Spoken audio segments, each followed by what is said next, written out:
على مشارف نهاية حرب الاستقلال الجزائرية، ظهرت على الساحة منظمة فرنسية وحشية وقاتلة، وأكثر تصميما من كل المنظمات التي سبقتها.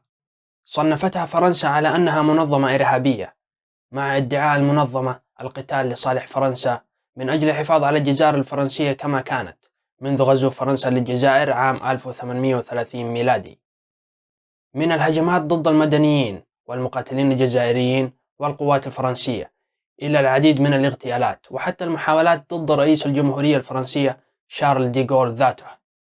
لم تقتصر هذه المنظمة على الجزائر فقط، ولكنها نشطت في فرنسا أيضا. عرفت هذه المنظمة باسم المنظمة المسلحة السرية أو OAS للاختصار. عشوائي عشوائي عشوائي عشوائي عشوائي.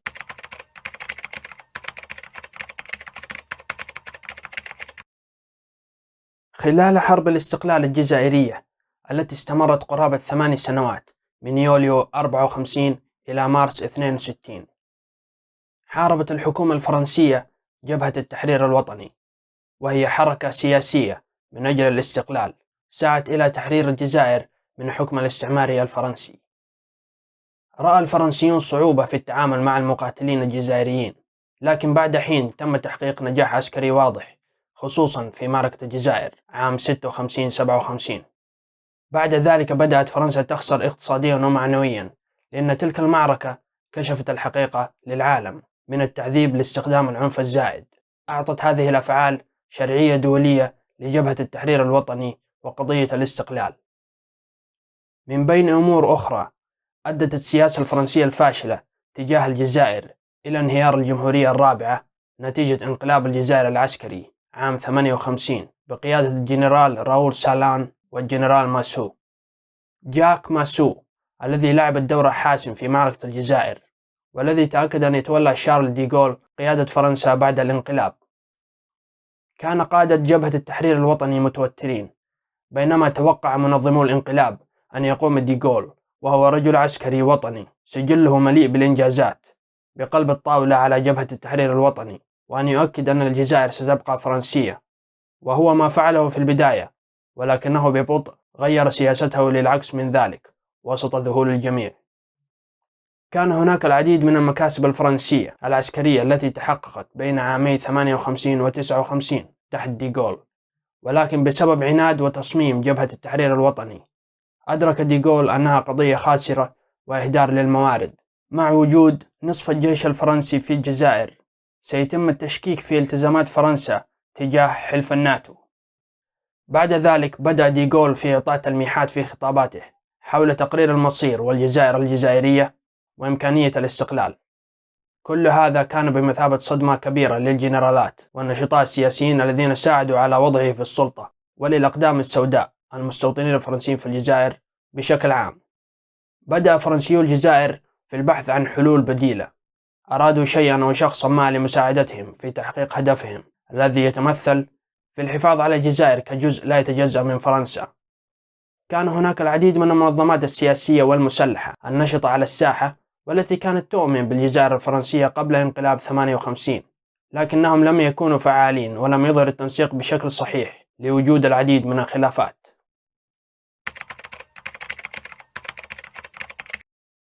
هنا دخلت OAS، لها بذورها في انقلاب عام 58، كانت نتيجة لإخفاقات الحكومة في كبح جماح جبهة التحرير الوطني وإبقاء الجزائر فرنسية. تم أول تشكيل لها في المنفى في إسبانيا بعد الاستفتاء الفرنسي بداية عام 61 على تقرير مصير الجزائر الذي أيد الاستقلال بشدة. كان النفي نتيجة مظاهرات أسبوع المتاريس في الجزائر العاصمة في أواخر يناير من عام 60، أي قبل عام من التشكيل. كانت المظاهرات بقيادة بيير لاغيار المحامي الشاب والناشط السياسي الشهير للجزائر الفرنسية، وجوزيف أورتيز مستوطن وناشط سياسي له اتصال بشبكات قوية. بدأت المظاهرات احتجاجا على عزل الجنرال ماسو من منصبه. بعد ذلك تطور الهدف لإسقاط الحكومة. بعد فشل المظاهرات هرب منظموها وعدد من الداعمين لهم من السلطات الفرنسية واجتمعوا في مدريد. بعد استفتاء 61 اتفق سوزيني ولاغيار على اسم المنظمة، وبعض أهدافها في اجتماع عقد في 10 من فبراير من العام نفسه. الحركة كانت معروفة سرا، ولكن لم تكن رسمية بعد. أصبحت ذات أهمية بعد الانقلاب الفاشل في أبريل عام 61 بقيادة الجنرالات الأربعة شال، زيلر، جوهو والسالون. ضمت المنظمة أنواع مختلفة من الأشخاص، من كبار الضباط العسكريين والنشطاء السياسيين إلى الشبكات المدنية. تم تشكيل المنظمة من جديد في نصف مايو عام 61 بعد انضمام الكثيرين، مما أدى لضرورة إعادة التنظيم. قاد إيف غودار وجان جاك سوزيني هذه المبادرة بمساعدة ضباط آخرين. غودار رجل عسكري ذو خبرة كبيرة تتضمن الانضمام للمقاومة الفرنسية ضد ألمانيا النازية في الحرب العالمية الثانية، والمشاركة في حرب الهند الصينية مستعمرات فرنسا في جنوب آسيا، إلى المشاركة في العدوان الثلاثي على مصر المعروف باسم أزمة السويس في عام 56. استلهمت المنظمة هيكلها من جبهة التحرير الوطني، بحكم أن غودار أمضى وقتا في مراقبة أنماطها. لعب سوزيني وهو طالب شاب متحمس وناشط سياسي دورا كبيرا مع غودار في إعادة بناء المنظمة. أيد عدد من يهود الجزائر المنظمة لإبقاء الجزائر فرنسية خوفا من سيطرة المسلمين أو تحت تهديد المنظمة. أبدى سوزيني إعجابا كبيرا بإسرائيل لهزيمة الدول العربية، وأشار إلى حل فلسطيني للجزائر. كانت هناك شائعات بأن فرانكو الإسباني يدعم المنظمة، ولهذا السبب اختاروا مدريد لتكون المنفى.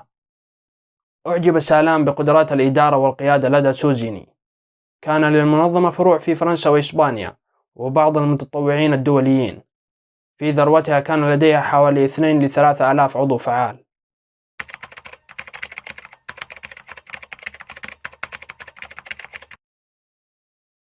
احتوت المنظمة ضمن صفوفها جنرالات وعدد من الضباط العسكريين الفرنسيين المشاركين في حرب الهند الصينية، وأعضاء من الفيلق الأجنبي الفرنسي، والعديد من النشطاء المدنيين للجزائر الفرنسية. يتكون هيكل فبراير من 3 فروع: الفرع العملي ويترأسه لاغيار، الفرع السياسي يترأسه سوزيني ومارسيل روندا بمساعدة آخرين، والفرع العسكري يترأسه الجنرال سالون. تم وضع الهيكل النهائي في 14 مايو 61 بعد اجتماع بقيادة غودار، حيث قام بتقسيمها إلى 3 فروع، يكون برئاسة الجنرال سالون ونائبه إدموند جوهو، وتحته المجلس الأعلى المكون من غودار، سوزيني، وجان كلود بيريز، وهو طبيب وناشط سياسي. كانت كالآتي: فرع العلاقات مع الجماهير بقيادة جان غارد، فرع العمليات دكتور بيريز وروجيه دي جيلد في الجزائر العاصمة وغودار للجزائر كلها، وثالثا الفرع السياسي والنفسي تحت سوزيني وبول غاردي. لخصت في 3 نقاط: أولا تجنب الحرب الأهلية، ثانيا إنقاذ فرنسا من الشيوعية، ثالثا استعادة الروح المعنوية الفرنسية.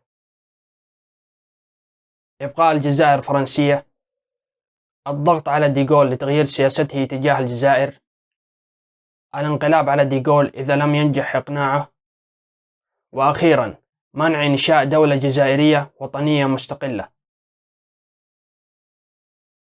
حصلت المنظمة على تمويلها من خلال فرض الضرائب على الناس والسرقات المصرفية.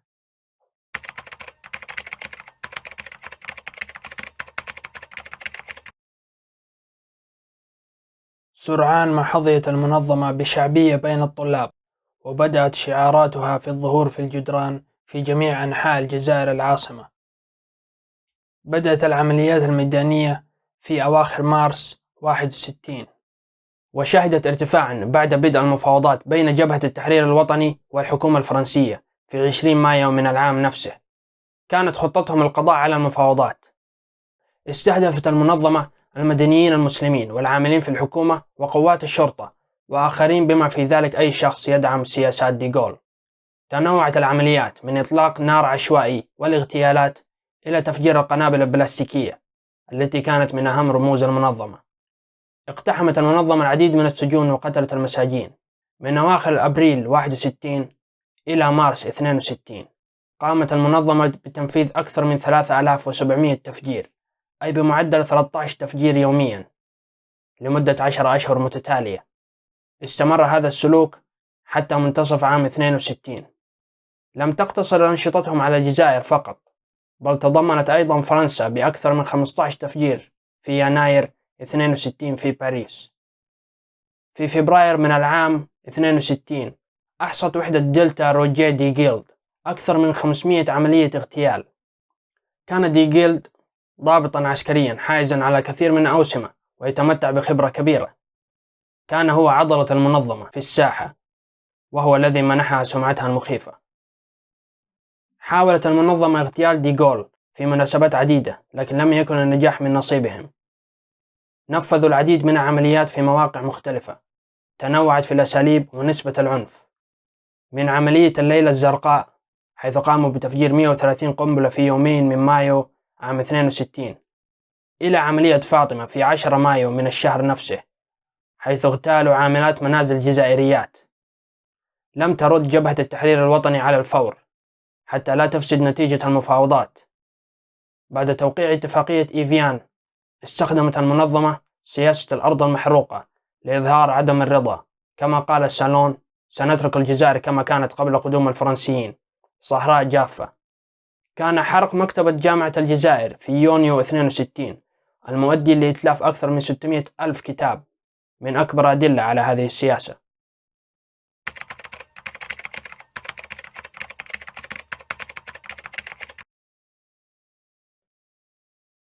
أثر فشل الانقلاب عام 61 على المنظمة بشكل سلبي للغاية.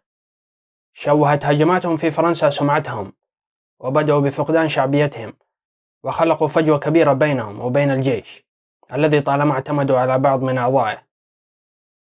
وضعت المنظمة نفسها في موقف صعب بإعلان الحرب على الجميع. من ناحية جعلوا الحكومة الفرنسية تضع كل ما لديها من قوة لإيقافهم، خاصة بعد الهجمات في فرنسا ومحاولات الاغتيال ضد دي غول. من الناحية الأخرى كان لديهم جبهة التحرير الوطني كمنافس رئيسي في الجزائر. ضع في الاعتبار أن جبهة التحرير الوطني لم تعد تقاتل الحكومة الفرنسية بعد اتفاقات إيفيان في 18 مارس 62. استخدمت جبهة التحرير الوطني جناحها العسكري لمحاربة المنظمة ووضع حد لإرهابها منذ بداية عام 62. رؤية ما يجري من خسارة الأموال لسجن القادة وعمليات الاقتحام وكشف المخابئ قاد السوزيني للتقرب من جبهة التحرير الوطني لوقف إطلاق النار. تم إضفاء الطابع الرسمي عليه في 17 يونيو 62. بعد يومين أعلن سالون أن الكل يجب أن يتكيف مع النظام الجديد. نزل الصمت على المنظمة بعد ذلك. استقلت الجزائر بشكل رسمي في 5 من يوليو 62. تلاشت المنظمة المسلحة السرية من الوجود ما بين عامي 63 و 65. نفذت المنظمة المسلحة السرية أكثر من 2000 هجوم إرهابي، وخلفت آلاف القتلى نتيجة استخدامها المفرط للعنف. فر بعض أعضاء المنظمة من السلطات الفرنسية إلى أمريكا الجنوبية للانضمام إلى الحركات المناهضة للشيوعية. تم إصدار عفو عن الأعضاء المقبوض عليهم في عام 68 من قبل دي غول. شكرا على المتابعة. هذه القناة عبارة عن مشروع شخصي لجذب الأنظار لأحداث تاريخية مثيرة بالنسبة لي. ابقوا معي في هذه الرحلة لعلي أفاجئكم بموضوع جديد. والسلام عليكم ورحمة الله وبركاته.